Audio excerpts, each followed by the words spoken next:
अब मैं आप लोगों के समक्ष श्री रामचरितमानस से श्री सुंदरकांड की कुछ पंक्तियों को रखता हूँ, उसे ठीक से श्रवण करें। कहा गया है कि बुंद आघात सही गिरि कैसे, बुंद आघात सही गिरि कैसे, खल के वचन संत सहजैसे, क्षुद्र नदी भरी चली उतराई, जिमि थोड़े धन खल बौराई।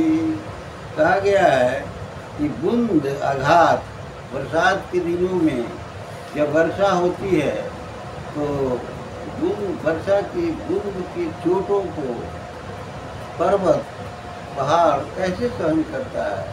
बूंद आघात सही गिरि कैसे, गिरि माने पर्वत होता है, पहाड़ के चोट को, बूंद की चोट को कैसे सहते हैं।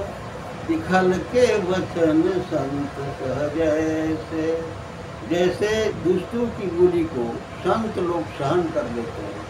यदि संत को दुष्ट गाली नहीं देते हैं तो उनमें प्रतिशोध की भावना नहीं रहती है। वो ऐसा नहीं कहते कि उसके बदले में गाली देते हैं, उसको सहन कर लेते हैं और भगवान से प्रार्थना करते हैं कि ऐसे दुष्टों का भगवान कल्याण करें। तो इसीलिए कहा गया है कि बूंद आघात सही गिरि कैसे, खल के वचन संत सहजैसे।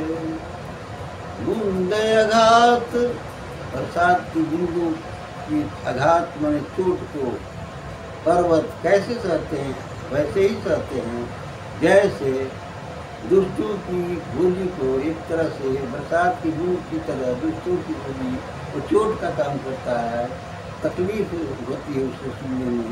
इसलिए कहा गया है कि बूंद आघात सही गिरि कैसे, खल के वचन संत सहजैसे। जैसे दुष्टों की बोली को संत महात्मा लोग सहन कर लेते हैं, बर्दाश्त कर लेते हैं, प्रतिशोध की भावना उनमें नहीं रहती है।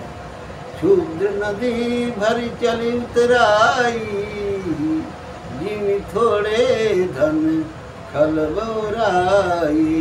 बरसात के दिनों में छोटी छोटी नदियाँ भर कर जल भर जाता है, इतराती फिरती हैं, इतराती फिरती, सुतराना कहते हैं। क्षुद्र नदी भरी चली उतराई, जिमि थोड़े धन खल बौराई। दुष्ट को यदि कुछ धन की प्राप्ति हो जाती है तो दुष्ट बौरा जाता है, पगला जाता है, वो मार कर देगा। अगर जिसने करोड़ नहीं देखा, लाख नहीं देखा, हजार नहीं देखा, वो मोटी राशि यदि मिल जाए, धन मिल जाए तो वो पागल हो जाएगा, लड़ाई कर देगा, युद्ध कर देगा। इसीलिए कहा गया है कि क्षुद्र नदी भरी चली उतराई, जिमि थोड़े धन खल बौराई।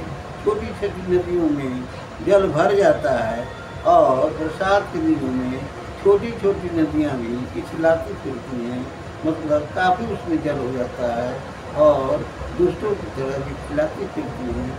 इसीलिए कहा गया है कि क्षुद्र नदी भरी चली उतराई, जिमि थोड़े धन खल बौराई। थोड़े ही धन में जैसे दुष्ट लोग घबरा जाते हैं, पगला जाते हैं। इतना ही कहकर मैं अपनी वाणी को विराम देता हूँ।